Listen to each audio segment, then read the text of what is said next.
Back in 1997, when I published The Gothic Rainbow, the first volume in my duology, The Vampire Noctuaries, it was the only novel I had ever seen with a musical playlist in the back of the book.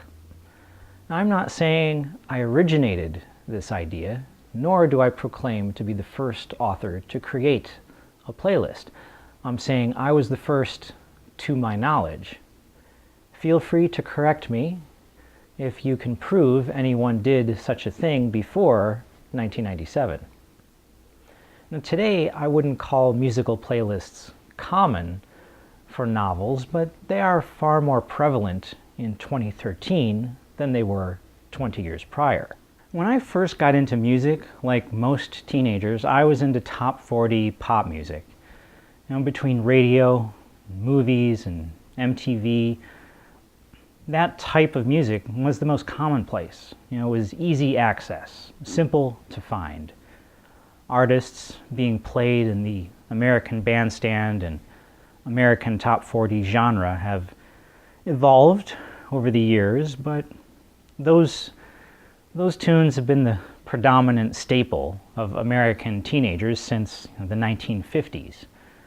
And during my high school days, I was into Madonna and Prince and Michael Jackson and Van Halen and Cyndi Lauper. That was my style of music. Then, in 1987, my whole musical world changed. I started skateboarding with a friend from high school named Attila. No, that wasn't a nickname. And he was into all sorts of punk and industrial music. And we'd go skateboarding, and he'd bring along a boombox and play the Sisters of Mercy and Front 242 and Frontline Assembly and Siouxsie and the Banshees, and I was totally blown away by this music. Especially industrial acts like Nitzer Ebb. I'd never heard music like that before. It was amazing.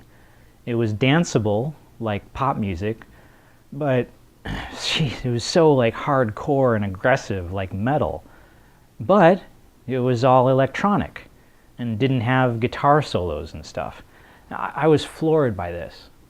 Discovering a new band is a great feeling, but to discover entire genres of music you had never heard before transcends into a life-changing experience. Plus, it was so great for skateboarding because the music was so aggressive and technical, exactly like skating. A little My Life with the Thrill Kill Cult provided the perfect soundtrack for a skate session. It's great. It's great. I'm the White Rabbit. Skateboarding to that music is how I got hooked. This style of music was truly underground because it was harder to track down. You needed to make more of an effort to find these bands. I started watching 120 Minutes on MTV and listening to college radio. Incidentally, to this day, Cleveland still has the absolute greatest variety of college radio stations I know. Los Angeles doesn't have anything like it. And I can still stream 88.7, 89.3, and 91.1 over the internet and hear all the great Cleveland stations from John Carroll, Cleveland State, and Case Western. I became immersed in that musical scene. And as time went on, I started clubbing and going to shows and making music videos for local bands. I even started a music video program on cable access called Shell Songs and showcased bands from Network and Wax Trax and Project and any other labels that would send me videos of alternative acts. By the time I started writing The Vampire Noctuaries, I was steeped in that scene and had become exhaustively knowledgeable about the people, the atmosphere, the culture, the music, everything. That was my crowd. That was my social life. That counterculture from the underground, to quote KMFDM, was where I met all my friends and where I was introduced to all the girls I dated and where I went to parties and where I spent my weekend nights. That club scene became my universe. Being an author, immersed in a world of pale club kids covered by black lipstick and fishnet and shadows, writing a vampire novel was just a natural progression from the atmosphere within which I was living. One of the major differences between being a fan of top 40 music and being an underground club kid was how important music became to us. See, this is something that top 40 kids, they never understood, but we knew intimately. When your favorite band is Bon Jovi, you get to see one show every 3 years from nosebleed seats in a massive arena. Your musical heroes remain distant, untouchable, removed.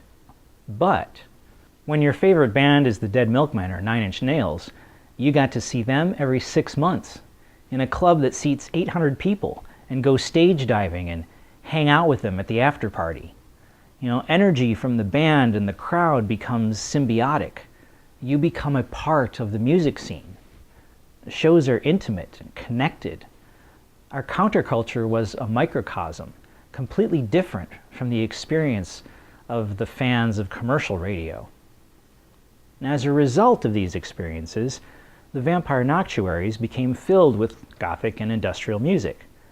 The Gothic Rainbow contains references to over 180 songs, while the sequel, Anund's Maelstrom Festival, has a list of over 90 songs.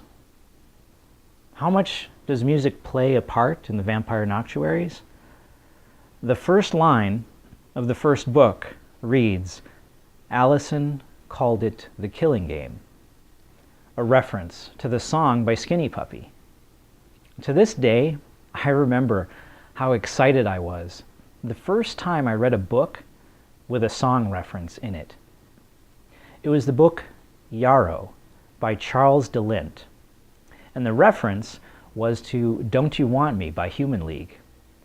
Actually, there was a reference to Clampdown by The Clash before that, but I was only 15 years old, and it would be another year or two before I discovered music as cool as The Clash. Perhaps I found it so exciting simply because no other books I had ever read made any pop culture references. Most books just existed within their own little universe, with few references to the real world around us. I mean, sure, I had read urban fantasy before, but, somehow having a character walk past McDonald's just wasn't the same as listening to music. The emotional connection we feel to music makes it it's a far more visceral thing to mention. When a book finally broke that barrier, and suddenly a bit of pop culture and music was part of the story, I was completely enthralled. The novel felt so much more real because the author was now referencing things I was familiar with, instead of just creating imaginary euphemisms for reality. That became my goal with the songs in the Vampire Noctuaries. I wanted readers to really feel those scenes. I wanted the music to truly act as a soundtrack and an emotional buoy to help readers float through the sentiments of the landscape. Every song is very deliberate and chosen for the lyrics, the emotional tone, or oftentimes for both. Once the book was released, the sheer volume of music helped to get the book noticed in places that would ordinarily ignore it. For example, when I sent a copy to the alternative music magazine Outburn for a review, they initially refused to cover the book, since they were a music magazine and not a literary magazine. Well, after reading the book, the editor realized how relevant the book was to the music scene. And not only was I offered a 2-page interview, but they started distributing it in their catalog. Thus, the mere presence of so much music in the story started to make the novel stand out in places it ordinarily would never have appeared. The most exciting part about including all the music was the opportunity to meet various musicians, like Siouxsie Sioux of Siouxsie and the Banshees and Tony Halliday of Curve, and give them copies of my novel. I never heard back from them. I don't know if they read the book or not. That's not the point. The point is, I gave it to them. I'm very grateful to all the wonderful musical acts who inspired and helped to shape the world of the Vampire Noctuaries. And even if you never read my books, I highly recommend that you purchase those songs and albums and add them to your collection. I can only hope that someday the admiration might come full circle, and one of my novels might be quoted in a song lyric of a fantastic musician. That would be really something. We'll see what the future holds. So what has been your experience with music references in books? Do you remember a song reference that got you excited because you didn't expect the author would know that band? Were you ever impressed by how befitting a song was in a scene? What do you think is the best use of music you've read in a book? Well, thank you very much for watching. Please subscribe and like the video, and we'll catch you around next time.